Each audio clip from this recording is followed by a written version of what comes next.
আচ্ছা, এখন ডব্লিউএসডি মেথডের এক্সাম্পল 2 দেখব। এই ম্যাথটা একটু বড়, টোটাল 3টা কোশ্চেনের কম্বাইন করে এই ম্যাথটা আর কি আছে। তাই চলো শুরু করি। দেখো ম্যাথটার মধ্যে কি বলছে, a column with the X section of 16 inch by 25 inch. এটার মধ্যে বোঝা যায় যে তাহলে আমাদের টাইট কলাম ডিজাইন করতে হবে। উইথ 8টা 11 নাম্বার বার এখানে ইউজ করছে। এখানে ডি ড্যাশের ভ্যালু দিয়েছে 2.5 ইঞ্চ। তো আমরা চলো দেখাই দিই যে কোন ভ্যালুটা কোনটা দিয়েছে। কোশ্চেনের মধ্যে এই ফিগারটা দেওয়া থাকবে 16 বাই 25। 16 মানটা কি বি এর মান, মানে এটা হলো 16 আর এইচ বা টি দিয়ে রিপ্রেজেন্ট করে এটাকে, মানে টি বা এইচ এটা হলো 25। তারপরে এখানে দেখো 8টা বার ইউজ করছে, এইদিকে 4টা এদিকে 4টা, মানে টি বরাবর ইউজ করছে। এই 8টা বার হলো 11 নাম্বার বার। এখানে ডি ড্যাশের ভ্যালু দিচ্ছে। ডি ড্যাশের ভ্যালু কোনটা, আমার যে কনক্রিটের যে আউটার সারফেস আছে, এই সাইড হোক এই সাইড হোক যেটাই হোক, এটা থেকে মানে আমার সবচেয়ে নিয়ারেস্ট যে আমার স্টিলটা যে ইউজ করছি, এই স্টিলটার মিডিল পয়েন্ট থেকে আউটার সারফেস, যেমন এটার ক্ষেত্রে যদি চিন্তা করি, এই যে বারটা যে আছে এই বারটার মিডিল পয়েন্ট থেকে এই আউটার সারফেস পর্যন্ত যে ডিস্টেন্স সেটা হলো ডি ড্যাশ 2.5 ইঞ্চ দিয়ে দিছে। উইথ এফসি ড্যাশের ভ্যালু দিছে, এফও এর ভ্যালু দিছে। Is loaded concentrically calculate the allowable load কত আছে সেটা আমার এখান থেকে বের করতে বলছে। এখন তুমি যখন ডব্লিউএসডি মেথডে ম্যাথ করবা, তোমার প্রথম কাজটা কী হবে, এফএস এর ভ্যালুটা বের করা।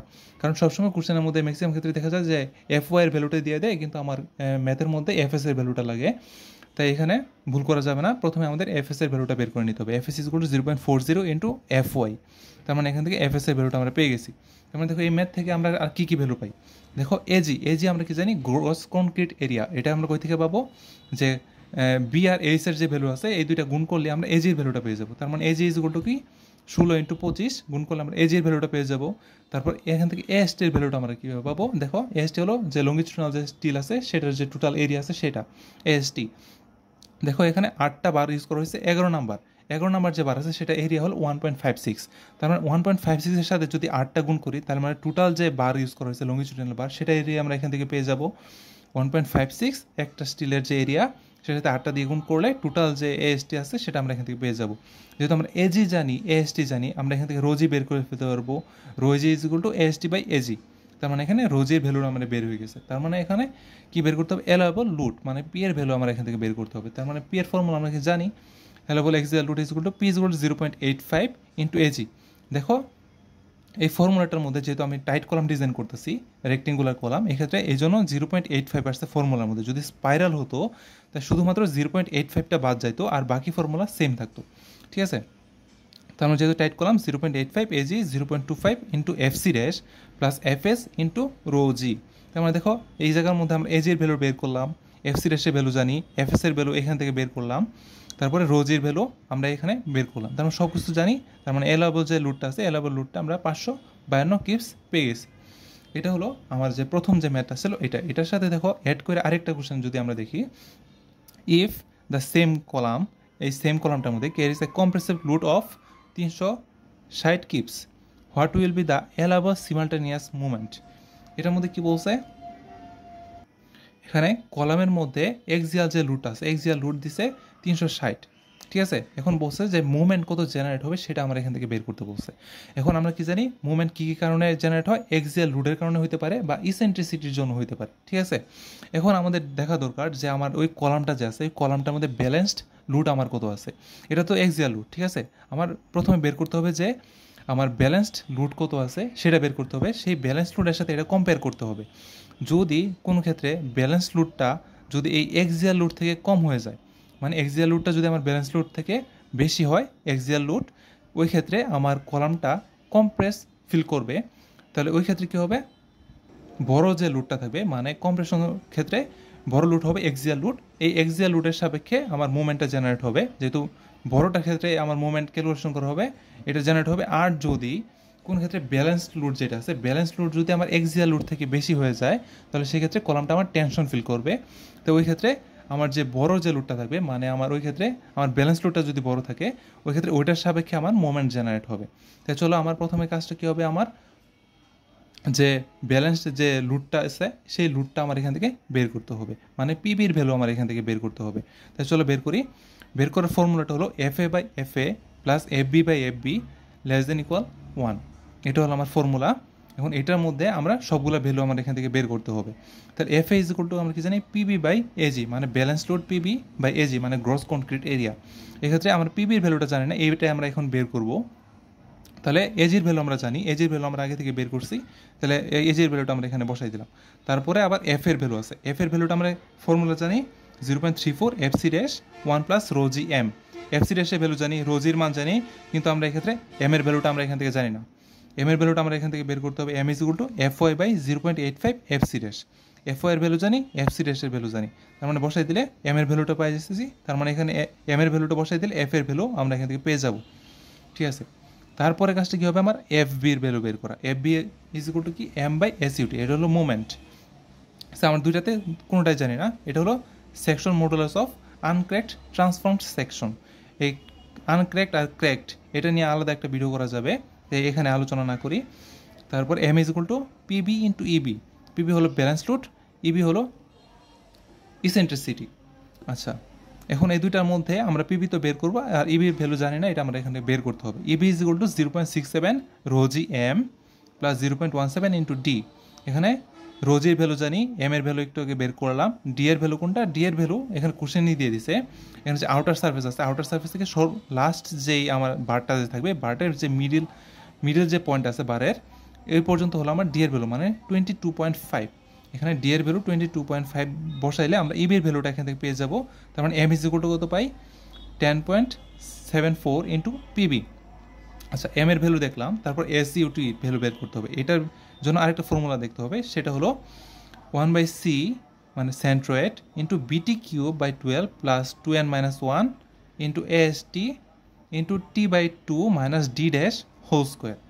এখানে আমরা যদি মানগুলো দেখি, সেন্ট্রয়েড, এই কলামের সেন্ট্রয়েড কোন জায়গায় হতে পারে, সেন্ট্রয়েড দেখো যেহেতু এটা টি বা কোনো কিছুই নাই, ইউনিফর্মলি আছে, সিমেট্রিক্যাল, তাহলে দেখো এটা মিডিল পয়েন্ট হবে এটার সেন্ট্রয়েড, মানে 25 আছে, 25-এর মিডিল পয়েন্ট কত, 12.5, তার মানে এটার সেন্ট্রয়েড হবে 12.5। সি এর ভ্যালু, বি এর ভ্যালু কোনটা 16, টি এর ভ্যালু কোনটা, যে হাইট যেটা আছে 25, একটু এন এর ভ্যালু আমরা জানি না, এন এর ভ্যালু আমরা কি জানি, ইএস বাই ইসি, ইএস এর মান কত 29 ইন্টু 10⁶, ইসির ভ্যালু 57,000 রুট এফসি ড্যাশ।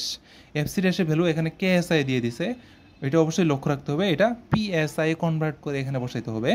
তা এটা বসাইলে আমরা এন এর ভ্যালুটা এখান থেকে পেয়ে যাবো। এসটির ভ্যালু আমরা এখানে পাইছি, এসটির ভ্যালু আমরা কত পাইছিলাম 12.4, আমরা এসটির ভ্যালুটা এখানে বসাইতে পারবো। টি এর ভ্যালু আবার তো এটাই 25, ডি ড্যাশ, ডি ড্যাশের ভ্যালু কোনটা, ডি ড্যাশের ভ্যালু এখানে যে 2.5 ছিল, 2.5 ডি ড্যাশ। আমরা যদি এখানে বসাই দিই তাহলে সরাসরি আমরা এখান থেকে এসইউটির ভ্যালুটা আমরা পেয়ে যাব। দেখো আমরা সবগুলা ভ্যালু বসানোর পরে আমরা এখানে এসইউটির ভ্যালু পেয়ে গেছি, তার মানে F B is equal to M by SUT, এখানে মানগুলো বসানোর পরে এটা আসতেছে। আচ্ছা, আরেকটা জিনিস বাকি আছে, সেটা হলো F B. F B is equal to 0.45 into FC dash, FC ড্যাশের ভ্যালু জানি, আমরা এখানে এফ বি এর মান পাইছি 1.8 KSI। এখন সবগুলা বের করে ফেলছে, সবগুলো আমরা যদি এই ফর্মুলার মধ্যে বসাই দেই, তাহলে শুধুমাত্র আননোন থাকে পিবি।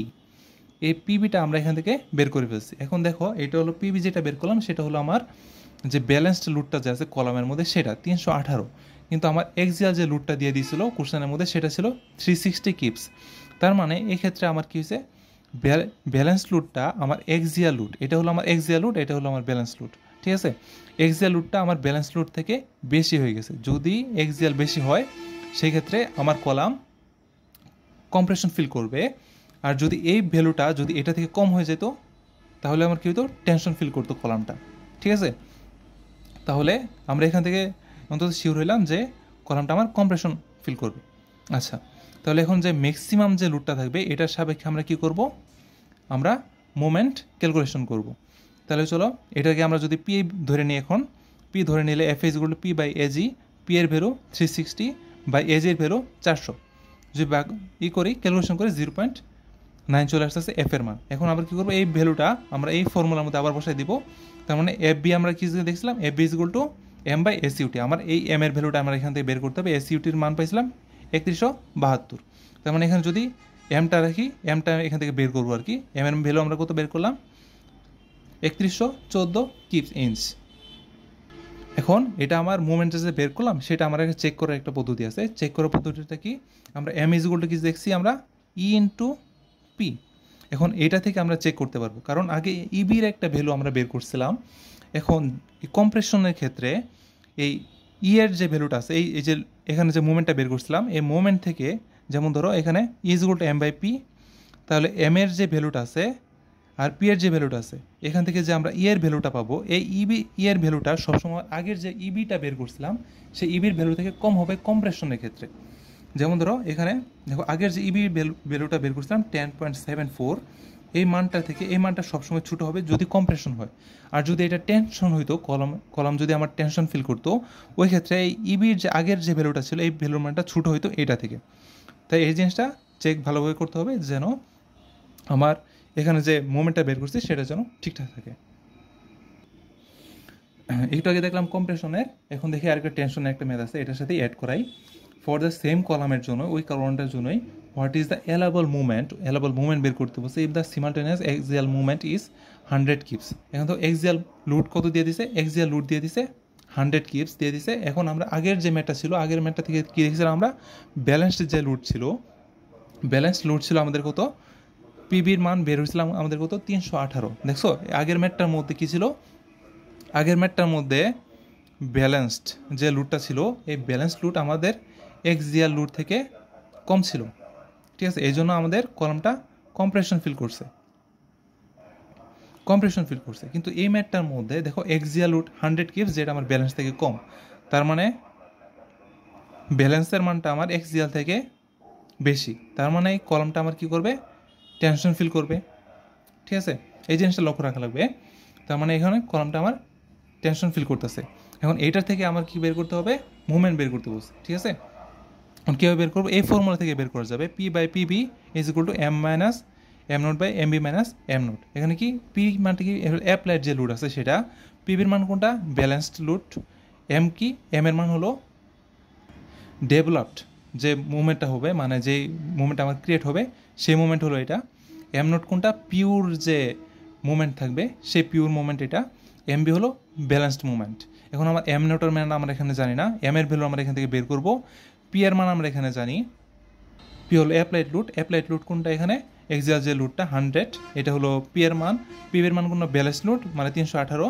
এম এর মান আমরা জানি না, এম নটের মান বের করব। আর এম বি হলো ব্যালেন্সড মুভমেন্ট। আচ্ছা, তো চলো এম নোট বের করি। এম নোটের ফর্মুলা হলো 0.40 into S F Y into D minus D dash. S এর ভ্যালু আমরা বের করবো, কীভাবে বের করবো, এস হলো আমার যে টেনশন যে সাইড আছে, টেনশন সাইডের যে আমার স্টিল আছে সেটার এরিয়া। এখন দেখো টেনশনের যে রডটা, এই বারটা যে ইউজ করা হয়, বারটা কিন্তু নিচের দিকে ইউজ করা হয়, উপর দিকে ইউজ করা হয় না, মানে শুধুমাত্র এক সাইডে ইউজ করা হয়, দুই সাইডে ইউজ করা হয় না টেনশনের ক্ষেত্রে, ঠিক আছে।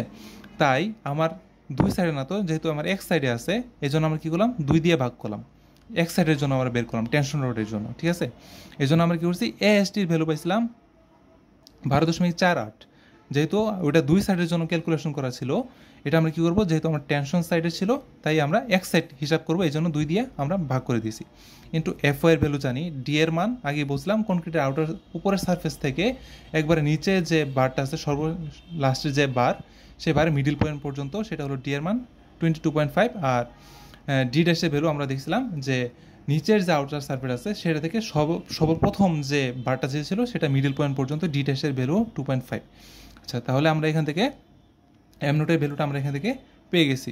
তারপরে আমাদের আরেকটা কী ভ্যালু বের করা বাকি আছে, MB is equal to PB into EB. আমরা ইবির ভ্যালুটা আগে থেকে বের করছিলাম, আগের ম্যাটটার মধ্যেই 10.74 ছিল। পিবির ভ্যালু ব্যালেন্স লোড যেটা 318, সেটা আমরা এখান থেকে আমরা এমবির ভ্যালু বের করে ফেলছি। তার মানে এখানে সব ভ্যালু বের করে ফেলছি, শুধুমাত্র এমটা বাকি আছে, এমটা আমরা এখান থেকে বের করে ফেলছি। ঠিক আগের মতো এখন আমরা চেক করবো যে আমরা এই মোমেন্টটা আমরা আসলে ঠিক আছে কিনা। যেহেতু এটা টেনশন, তাই এই মোমেন্ট থেকে আমরা যে ই বা ইসেন্ট্রিসিটির ভ্যালুটা পাবো সেটা আগের যে ইবির ভ্যালুটা আমরা বের করছিলাম সেটা থেকে অবশ্যই বড় হবে, যেহেতু টেনশনে আছে। তাই চলো চেক করি, is equal to M by P. M এর মান 2785, পি এর মান কত 100, এক্সিয়াল রুট যেটা আছে আর কি। তার মানে 100 দিয়ে যদি ভাগ করি, তার মানে দেখো আগের যে ইবির মান বের করছিলাম 10.74, সেটা থেকে এখানে বেশি আসছে। তার মানে টেনশন হইলে এই মোমেন্ট থেকে যে ইসেন্ট্রিসিটির মান আসবে সেই মানটা আমার এখান থেকে বড় হবে। আশা করি ম্যাথটা বুঝতে পারছো। তাই এখানে লক্ষ্য রাখা দরকার দুইটা জিনিস, যে আমার ব্যালেন্স আর এক্সিয়ালের যে রিলেশনটা আছে সেটা, আর চেকিংয়ের ক্ষেত্রে দেখতে হবে আমার এর ভ্যালুটা ইপি থেকে ছোটো না বড় সেটা। Thank you.